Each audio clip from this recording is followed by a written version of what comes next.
बिस्मिल्लाहिर्रहमानिर्रहीम नहमदु व नसल्ली अला रसूलिल करीम अम्मा बाद अल्हम्दुलिल्लाहि रब्बिल आलमीन। Dear student, I am Mohammad Samiullah from government post graduate college लिया। तो इस सेशन के अंदर आज जो हमने शुरू करने हैं वो सेकंड ईयर की केमिस्ट्री है, जिसका हम पहले चैप्टर को शुरू कर रहे हैं इनऑर्गेनिक केमिस्ट्री से। जो हमारा पहला चैप्टर है उसका नाम है periodic classification of element and periodicity, कि हमारे पास जितने भी एलिमेंट्स होते हैं उनको क्लासिफाइड करना, उसको तरतीब देना और फिर उनके अंदर कौन सी खसूसियात कितनी देर में तब्दीली आती है उसके बारे में जानना, इसे हम पीरियोडिसिटी का नाम देते हैं। तो सबसे पहले हमारे पास आता है इंट्रोडक्शन। अल्लाह सुब्हानहू व तआला ने इस कायनात के अंदर चंद एलिमेंट पैदा किए हैं। अब तक हमारे पास डिस्कवर होने वाले जो एलिमेंट्स हैं उनकी तादाद तकरीबन 120 के करीब है और उम्मीद की जाती है कि और एलिमेंट्स भी इंशाल्लाह डिस्कवर होंगे। अब हम देखते हैं कि हमारी पूरी कायनात के अंदर ट्रिलियंस ऑफ कंपाउंड्स हैं, बहुत सारे मुरक्कबात हैं जो इन्हीं एलिमेंट्स के मिलने से आपस में बने हैं।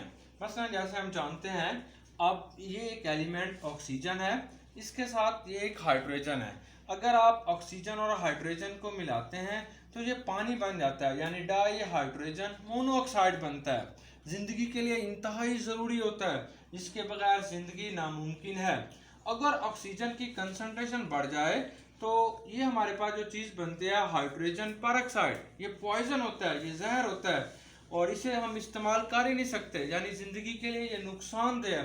तो हमने देखा कि अल्लाह सुब्हानहू व तआला ने इन एलिमेंट्स को आपस में मिलाने से मुरक्कबात बनाए और हर एलिमेंट्स की हर मुरक्कब के अंदर खसूसियात भी तब्दील हो रही हैं, बिल्कुल मुख्तलिफ खसूसियात उसकी होती जा रही हैं, उनकी फिजिकल स्टेट भी तब्दील हो रही है। जैसे हमारे पास ये ऑक्सीजन है, ये गैस है, ये हाइड्रोजन है, ये भी एक गैस है, लेकिन जब ये दोनों आपस में मिलते हैं तो ये लिक्विड बनते हैं। सिमिलरली अगर हम देखते हैं कार्बन और ऑक्सीजन को जब हम आपस में मिलाते हैं तो दे फॉर्म कार्बन डाइऑक्साइड, तो इससे कार्बन डाइऑक्साइड बनता है, जिसको हम पानी के अंदर अगर आप मिक्सअप करते हैं तो इसके नतीजे में कार्बन डाइऑक्साइड बन जाएगी। कार्बन और ऑक्सीजन जब आपस में मिलते हैं तो कार्बन डाइऑक्साइड बनती है। ये जो कार्बन डाइऑक्साइड होती है, इसे अगर पानी के अंदर हाई प्रेशर के दौरान मिक्स किया जाता है तो ये सोडा वाटर बन जाता है, जिसे हम पी लेते हैं। लेकिन अगर कार्बन और ऑक्सीजन को आपस में मिलाया जाए, इसकी कंसंट्रेशन को कम यानी 1:1 की रेशो, तो कार्बन मोनोऑक्साइड बनते हैं। और कार्बन मोनोऑक्साइड जो है ये बहुत ज़्यादा पॉइजनस है। अगर हमारे जिस्म के अंदर इनहेल हो जाए तो ये हेमोग्लोबिन वो प्रोटीन होती है जो आमतौर पर ब्लड को जिस्म के तमाम हिस्सों के अंदर पहुंचाने का काम करती है, तो ये कार्बन मोनोऑक्साइड उसे ब्लॉक कर देते हैं, इस काम से रोक सकती है। तो हम देख रहे हैं कि ये जो एलिमेंट्स होते हैं जब मुख्तलिफ कंपाउंड्स के अंदर जा रहे हैं तो their properties will be very similarly. आप इन तीन को देख लें, कार्बन हाइड्रोजन ऑक्सीजन, तो दे फॉर्म ग्लूकोज, ये ग्लूकोज बनता है। इन तीनों के अंदर कार्बन हाइड्रोजन होगा, अगर इन तीनों को आप मिला देते हो तो चीनी बन जाती है, केन शुगर, ये तीनों जब मिलते हैं तो दे फॉर्म सेलुलोज, लकड़ी बन जाती है। अब इन सब की प्रॉपर्टीज भी मुख्तलिफ है, कंपोजिशन भी मुख्तलिफ है, लेकिन सिर्फ और सिर्फ इनके अंदर इनकी खसूसियात भी मुख्तलिफ है, लेकिन इनको बनाने वाले एलिमेंट्स तीनों सेम हो जाते हैं। अब इसके हमारे पास आते हैं हिस्टोरिकल बैकग्राउंड कि इस पीरियोडिक टेबल को बनाया कैसे गया है। तो हमारे पास पहला शख्स जो आता है इसका नाम अल राजी है। अल राजी का पूरा नाम अबू बकर मुहम्मद इब्ने ज़करिया है, जो कि ईरान के एक शहर तेहरान के अंदर पैदा हुए। सबसे पहले एलिमेंट्स की क्लासिफिकेशन का काम अल राजी ने किया।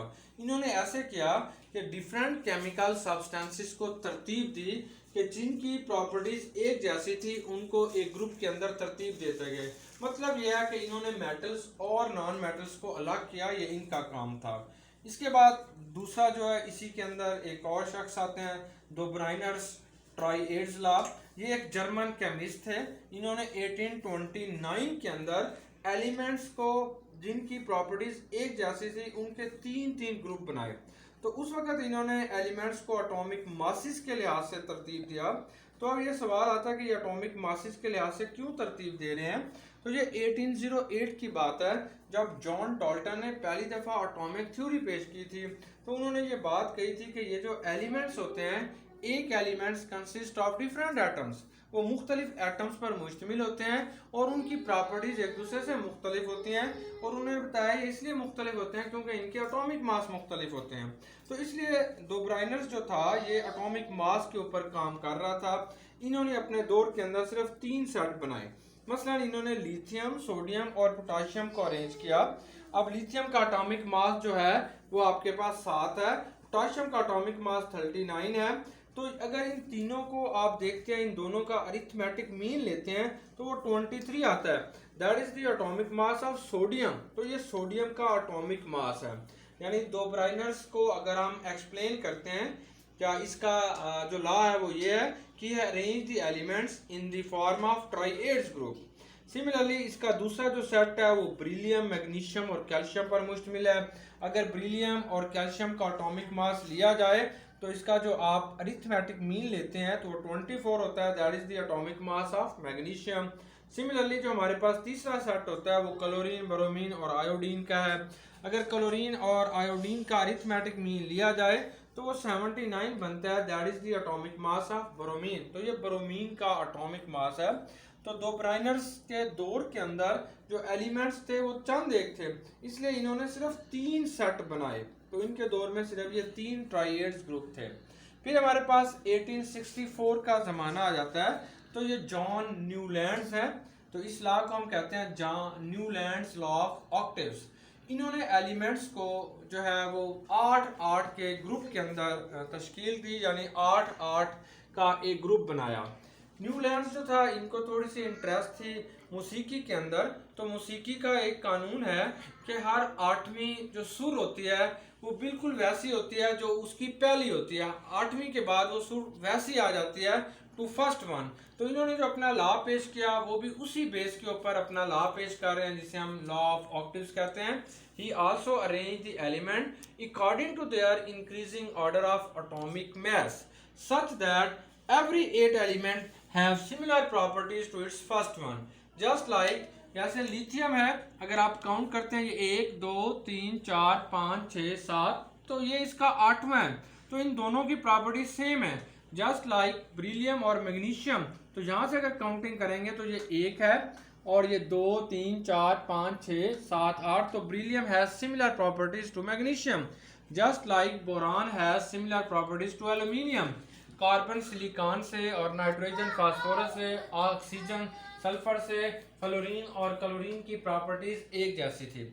अब यहाँ पे जो डिसएडवांटेजेस आता है, जो न्यूलैंड्स का डिसएडवांटेजेस था वो हमारे पास ये आता है कि न्यूलैंड्स के अंदर सिर्फ और सिर्फ ये जो लॉ था ये आप दूसरे और तीसरे ऑक्टेव्स के लिए तो आप इसे फॉलो अप करते हैं, लेकिन इससे जो हायर एलिमेंट्स आते हैं, हायर ऑक्टेव्स आते हैं, उसके अंदर ये रूल फॉलो अप नहीं होता। तो न्यूलैंड्स के दौर में 64 एलिमेंट्स डिस्कवर हो चुके थे। उन्होंने इसे इस तरतीब के साथ रखने की कोशिश की। अब फिर हमारे पास एक रशियन केमिस्ट आता है 1871 के अंदर। तो ये हमारे पास मेंडलीफ है। मेंडलीफ ने अपना एक पीरियोडिक टेबल पेश किया। तो ये एक बाकायदा किस्म का पीरियोडिक टेबल था जो कि 1871 के अंदर पेश किया गया। ये जो मेंडलीफ था ये एक रेगुलर पीरियोडिक टेबल को बनाने में इसने एक अहम किरदार अदा किया। इसने एलिमेंट्स को पहली दफ़ा हॉरिजॉन्टल रोज के अंदर तरतीब दिया। Horizontal rows are called periods. और फिर इसने वर्टिकल कॉलम्स, वर्टिकल ग्रुप्स जो थे उनके अंदर इसको। तो 1871 के अंदर मेंडलीफ एक रशियन केमिस्ट था। इसने पहली दफ़ा एक बाकायदा किस्म का पीरियोडिक टेबल अरेंज करता है। अब इसका जो पीरियोडिक टेबल था इसके अंदर एडवांटेजेस ये आती हैं कि इसने मुख्तलिफ एलिमेंट्स को 2 तरीके से अरेंज करता है। एक हॉरिजॉन्टल रोज होती हैं, दे आर कॉल्ड पीरियड्स, और वर्टिकल कॉलम्स के अंदर एलिमेंट्स को अरेंज किया गया, they are known as a group. ये इसकी बहुत बड़ी एडवांटेज है कि इसने पीरियोडिक टेबल को एक नई शक्ल दी। अब मेंडलीफ का जो पीरियोडिक टेबल था वो हमारे पास कुछ ये है पीरियोडिक टेबल के अंदर। तो इन्होंने 8 जो है वो ग्रुप बनाए हैं और 7 इनके पीरियड थे। यानी एक रेगुलर टेबल पेश किया गया जिसमें 8 ग्रुप और 7 पीरियड्स को रखा गया। ये मेंडलीफ का पीरियोडिक टेबल हमारे पास आ जाता है। अब मेंडलीफ के पीरियोडिक टेबल को आप डिफाइन कैसे करते हैं? तो he also arrange the element according to their increasing order of atomic mass. तो ये भी एटॉमिक मास के लिहाज से उसे तरतीब देता था। increasing order of their atomic mass such that every element have their regular properties after a periodic manner, कि हर एलिमेंट्स की जो प्रॉपर्टीज होती हैं फिजिकल और केमिकल प्रॉपर्टीज वो एक खास पीरियोडिक मैनर के बाद अपने आप को तरतीब में लेके आती हैं। अब मेंडलीफ का एक बहुत बड़ा एडवांटेज ये भी था कि मेंडलीफ ने अपने पीरियोडिक टेबल के अंदर कुछ पोजीशंस खाली छोड़ता गया। फॉर एग्जांपल ये ग्रुप नंबर 4A है। 4A के एलिमेंट्स हमारे पास आते हैं कार्बन, सिलिकॉन, टिन और लेड। अब इस ग्रुप के अंदर इसने दरमियान में एक खाली जगह छोड़ दी गई और इसका ये ख्याल था कि यहाँ पे एक नया एलिमेंट आना है और इसने उसकी तमाम प्रॉपर्टीज को प्रिडिक्ट किया, उसके बारे में तमाम बातें बता दी और ये एक मुकम्मल तौर पर इसे इस बात पर यकीन था कि एक नया एलिमेंट ज़रूर आएगा यहाँ पर। और जब जर्मीनियम डिस्कवर हुआ तो मेंडलीफ के बिताए हुए तमाम बातें जो थी, जो मेंडलीफ ने तमाम पेशीन गोई की थी, प्रिडिक्शन दी थी जर्मीनियम के मुतालिक, बिल्कुल वो ठीक थी।